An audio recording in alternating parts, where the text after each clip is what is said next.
वही बड़ी खबर आ रही है, गाजियाबाद में नेशनल वाइज की खबर का बड़ा असर हुआ है। नेशनल वाइज की खबर के बाद जागा जीडीए और जीडीए ने खबर के बाद कार्रवाई की और खानापूर्ति की है। सिद्धार्थ विहार में बनी मौत की इमारत पर खानापूर्ति क्यों, ये एक बड़ा सवाल है। रेतीली मिट्टी पर इमारत बनाने की किसने मंजूरी दी? शाहबेरी घटना के बाद जीडीए क्यों बरती लापरवाही? आरोपियों पर प्रशासन कब कसेगा शिकंजा? क्योंकि नेशनल वाइज ने इस खबर को प्रमुखता से दिखाया था कि किस तरीके से रेतीली जमीन पर भूमाफिया और जीडीए के कुछ बड़े अधिकारियों की साठगांठ से मौत का आशियाना बन रहा है। और फिर जिस पे खबर आई कि जीडीए ने कार्रवाई की है, लेकिन ये कार्रवाई भी खानापूर्ति के बराबर ही मानी जा रही है। ऐसे में कई सवाल की शाहबेरी घटना के बाद से क्या अब जीडीए ने सबक नहीं लिया है? किसने इस बात की एनओसी दी कि इन जमीन पर मौत का आशियाना बनाया जाए? आखिर ये भूमाफिया और बिल्डरों की और जीडीए के अधिकारियों की क्या साठगांठ है? ये ऐसे कई सवाल हैं जो आज नेशनल वाइज उठा रहा है। क्योंकि आप देखिए, जो प्राइवेट बिल्डर हैं वो सपनों के घर बेचने के नाम पर लोगों को मौत का आशियाना बांट रहे हैं। और शाहबेरी में जिस तरीके से कांड हुआ, उसके बाद गाजियाबाद में भी कुछ जगहों पर बिल्डिंग गिरी थी, और इसके बाद भी जीडीए के लोग समझ नहीं रहे हैं, उससे सबक नहीं ले रहे हैं। और इसी कड़ी में जब नेशनल वाइज ने इस खबर को प्रमुखता से दिखाया था तो कुछ कार्रवाई की बात सामने आई थी, लेकिन उस पर भी बात ये सामने आ रही है कि ये कार्रवाई के नाम पर सिर्फ खानापूर्ति की गई है। क्योंकि रेतीली मिट्टी पर ये आशियाना किसने बनाने की मंजूरी दी और जिसने बनाया उसके खिलाफ क्या कार्रवाई की जा रही है? ऐसे तमाम बड़े सवाल हैं जिसका जवाब नेशनल वाइज जानना चाहता है और ये सवाल नेशनल वाइज पूछ रहा है। आनंद सिंह हमारे संवाददाता हमारे साथ बने। आनंद, लगातार आप इस खबर पे बने हुए हैं और इस खबर का असर भी हुआ था, लेकिन माना जा रहा है कि ये तो सिर्फ खानापूर्ति है। भाई, कार्रवाई तो की नहीं गई।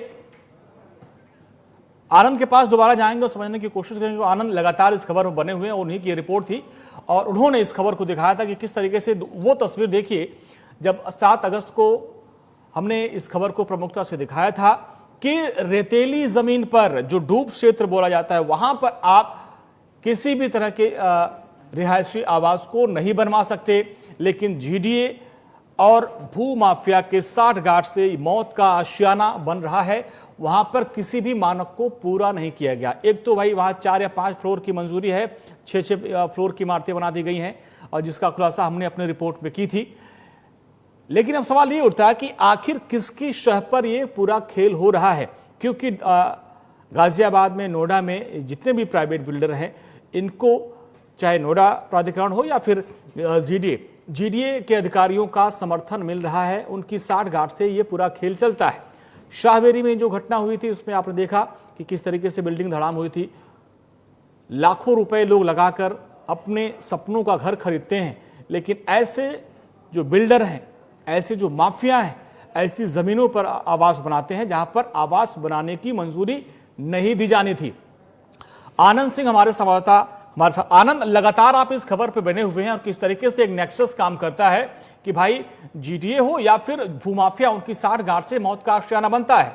एक अच्छी बात आई कि भाई जीडीए ने कार्रवाई की, हमारे खबर का संज्ञान लिया, लेकिन वो भी देखा जा रहा है कि सिर्फ खानापूर्ति हुई। जो दोषी है उनके खिलाफ कार्रवाई कब होगी? जी, मैं आपको बात बताता हूँ। मेरी बात हुई थी गाजियाबाद विकास प्राधिकरण के सेक्रेटरी से। उन्होंने कहा कि अभी जो एक मंजिल खाली थी जिसका निर्माण हो रहा था उसको ध्वस्त कर दिया गया है। बाकी भी कई मंजिलें हैं जिसको लेकर गाजियाबाद विकास प्राधिकरण ने उनको खाली करने के बाद ध्वस्तीकरण के लिए कार्रवाई करने को कहा गया है। जो कुछ बिल्डर को कुछ मोहलत दी है जिससे वो बाकी जो लोग रह रहे हैं वो निकल सके और बाकी की कानूनी कार्रवाई की जा सकेगी, जिसको लेकर अभी कुछ वक्त का समय दिया है। उसके बाद आगे की कार्रवाई होगी जिसमें उसका ध्वस्तीकरण और बाकी भी कई, जैसे एफआईआर भूमाफिया के खिलाफ करना और ऐसी कई कार्रवाई आगे भी की जाएंगी। जी नहीं आनंद, जिस खबर को आपने प्रमुखता से उसको रिपोर्ट आपने भेजी थी, जिसका संज्ञान जीडीए ने लिया और खबर का असर हुआ था, लेकिन आपको लगता है कि जिस तरीके से हमने इस खबर को उठाया तो जीडीए ने एक बिल्डिंग तोड़ के उसको ट्वीट करके अपनी मतलब उनकी जिम्मेदारी खत्म हो जाती है क्या? क्या ऐसे इन बदमाश बिल्डरों पे लगाम लगेगी?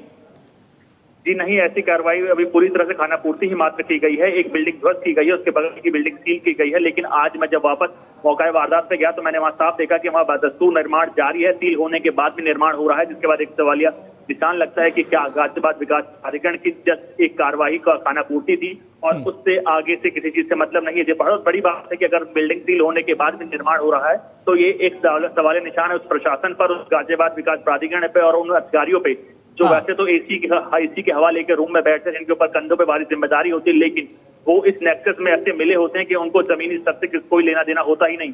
हाँ आनंद, देखिए शाहबेरी की जो घटना हुई थी उसको भी आप देखिए कि डूब क्षेत्र का इलाका था, वहां पे बिल्डिंग बनाने का कोई मानक नहीं था। 4 फ्लोर की या 5 फ्लोर की इजाजत होती है, लोग 6-6, 7-7 फ्लोर बना लेते हैं जो प्राइवेट बिल्डर बेचने के नाम पे।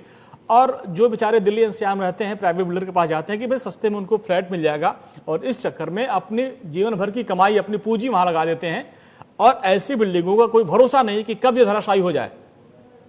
जी बिल्कुल, ये चीज जो भी आपकी है लगातार कब्जा कर रहे हैं, ऐसा कोई पहली बार नहीं हुआ है। इंडन का डूब क्षेत्र ले लें, विजयनगर का डूब क्षेत्र ले लें या किसी का भी डूब क्षेत्र है, लगातार बिल्डर उससे कब्जा किए जा रहे हैं, निर्माण किए जा रहे हैं। ये सवाल प्रशासन पर है कि वो क्यों नहीं देखते, क्या वजह है जो यहाँ से मोह भंग हो जाता है उनका।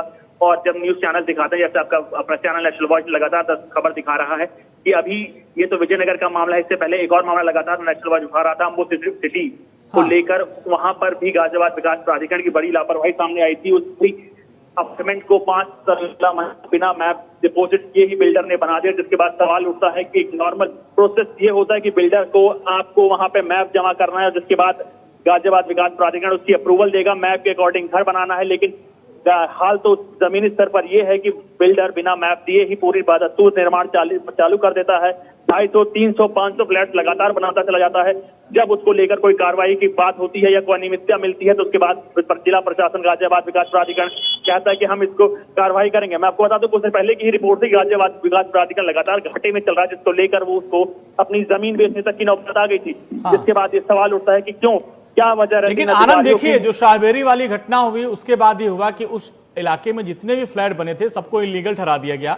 लेकिन सवाल ये उठता है कि उस इलाके में करीब ऐसे हजारों लोग हैं जिन्होंने 20 लाख, 25 लाख, 30 लाख रुपए में फ्लैट खरीदे थे। आखिर अब उनका क्या, उनका माई बाप कौन, उनका पैसा कैसे निकलेगा? अगर यही हाल गाजियाबाद में भी रहा, अगर इन डूब क्षेत्र में लोग बिल्डिंग बना रहे हैं उसको पहले रोका नहीं गया तो लोगों का पैसा, लोगों की गाड़ी कमाई फंस जाएगी। और ये बिल्डर, भूमाफिया और कुछ अधिकारियों की साठगांठ से पूरा खेल चल रहा है।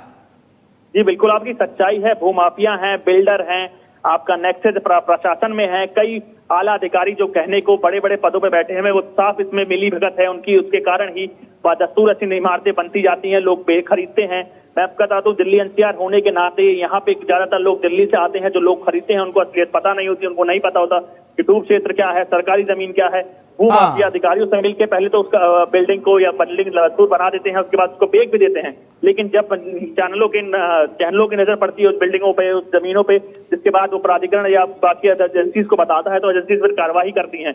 लेकिन कार्रवाई भी पूरी तरह से नहीं होती। आप देख सकते हैं, विजयनगर का मामला ले लें, एम्बो सिटी का मामला ले लें, दोनों में बस एक खानापूर्ति की जाती है जिससे बिल्डर की थोड़ा बहुत नुकसान हो सके लेकिन बाकी नुकसान ना किया जा सके, जिससे बस इनडायरेक्टली वो बिल्डर को मुनाफा पहुंचाते हैं, जिससे कि बाकी निर्माण करके वो फिर लगातार कार्रवाई करता रहता है। ये पूरा नेक्सस है, जो पूरा प्रशासन है, भूमाफिया है और कई लोग मिले हुए हैं इसमें। आनंद, सिद्धार्थ विहार का मामला हो चाहे जो अलग अलग जगहों पे आप गए थे, तो वो कौन ऐसे बड़े बड़े बिल्डर्स थे जिनके ऊपर इस तरह के आरोप लगे कि डूब क्षेत्र में या रेतीली जमीन पर उन्होंने बिल्डिंग बनाया है?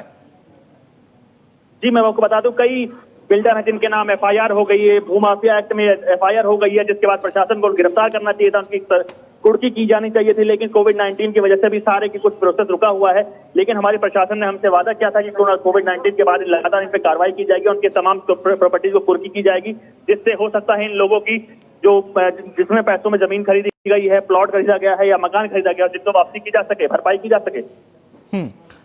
और देखिए आनंद, चूंकि आप लगातार इस खबर को कवर कर रहे हैं और आपकी खबर का असर भी हुआ है, तो एक बार विस्तार से हमारे दर्शकों को समझाएं कि सिद्धार्थ विहार, गाजियाबाद के अलग अलग इलाकों में जिस तरीके से बिल्डिंग का निर्माण हो रहा है, जो दर्शक हमको देख रहे हैं वो कम से कम समझे कि इन जगहों पर कम से कम पैसा लगा के वो फंसे ना।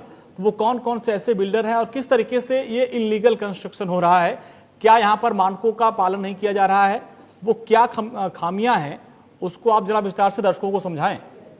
जी मैं आपको बताना चाहता हूँ अंजनी, ये लगातार जितने भी निर्माण हुए हैं वो लगातार 5 मंजिला होते हैं। जीडीए और जो बिल्डिंग एक्ट है वो साफ कहता है आपको नीचे वाला फ्लोर पार्किंग को देना है, उसके बाद आप 4 मंजिला ला सकते हैं, मतलब G+3 मतलब पार्किंग के साथ 3 मंजिला। लेकिन बिल्डर जो है वो लगातार एक फ्लोर एक्स्ट्रा ला देते हैं, यहाँ आपसे कहूँ सीधे 5 पार्किंग स्पॉट लेके ऊपर 4 मंजिला ला देते हैं, जो पूरी तरह से एक मंजिला अवैध होती है। वो कौन कौन से बड़े बिल्डर हैं जो इस खेल में शामिल हैं, जो लोगों की गाढ़ी कमाई को लूटते हैं, जो जीडीए और बाकी भूमाफियाओं के साथ मिलकर ये पूरा नेक्सस चलाते हैं?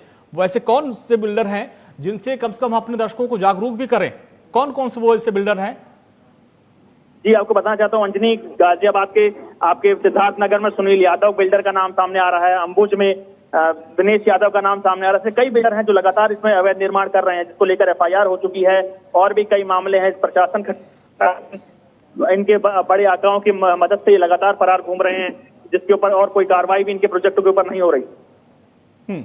चलिए आनंद, बहुत बहुत शुक्रिया इस पूरी बातचीत के लिए आपका। आगे बढ़ते हैं, लखनऊ से बड़ी खबर, माफ कीजिएगा गाजियाबाद से इस वक्त बड़ी खबर इसी से जुड़ी आ रही, बड़ी खबर आ रही है और इसमें जीडीए ने खबर के बाद कार्रवाई के नाम पर खाना पूर्ति की है। तो नेशनल वाइज लगातार ऐसे बिल्डरों की पोल खोल रहा है और लगातार हम पोल खोलते रहेंगे। और लेकिन जीडीए के अधिकारियों को आप देखिए, जीडीओ को आप देखिए, यहां पर कार्रवाई के नाम पर सिर्फ खाना पूर्ति की जा रही है। ऐसे में आप समझ सकते हैं कि कितना बड़ा नेक्सस है सिद्धार्थ विहार में। जो मौत की इमारत थी, इसके बाद इस खबर को दिखाए जाने के बाद भी एक अर्धनिर्मित बिल्डिंग को गिराने के नाम पर खाना पूर्ति की गई। लेकिन सवाल उन बिल्डरों का है जहां पर हजारों लोगों ने पैसा लगा रखा है, आखिर उन पर कार्रवाई कब होगी? सिद्धार्थ विहार में बनी मौत की इमारत पर खाना पूर्ति क्यों हो रही है? और सबसे बड़ा सवाल कि रेतीली मिट्टी पर इमारत बनाने की इजाजत किसने दी? अभी कुछ समय पहले ही शाहबेरी की घटना हुई थी, जिसमें जो बिल्डिंग थी वो भरभरा के गिर गई थी और कई बिल्डिंग गिरी थी। इसके बाद पूरे इलाके में इस तरह के कंस्ट्रक्शन पर रोक लगा दिया गया था। लेकिन गाजियाबाद में इस तरह का निर्माण धड़ल्ले से हो रहा है। आखिर किसकी मंजूरी पर, किसके शर्ह पर ये पूरी बिल्डिंग्स बनाई जा रही हैं और इसके पीछे कौन कौन लोग हैं? जो हमारी रिपोर्ट है उसके मुताबिक भूमाफिया, बिल्डर और जीडीए के कुछ ऐसे अधिकारी हैं जिनकी साठगांठ से ये पूरा काला खेल होता है और उसमें भी ये मौत की इमारत तैयार की जा रही है। बिल्डर विक्रम सिंह, संदीप सिंधु, मयंक गर्ग के नाम शामिल हैं और ये लोग मौत की इमारत तैयार कर रहे हैं और इसमें हजारों लोग फंसते हैं। इनके प्रलोभन पे अच्छा खासा ये लोग ऐड चलाते हैं और उसके प्रलोभन में फंसकर हजारों लोग फंस जाते हैं और अपनी गाढ़ी कमाई यहां पर लगा देते हैं।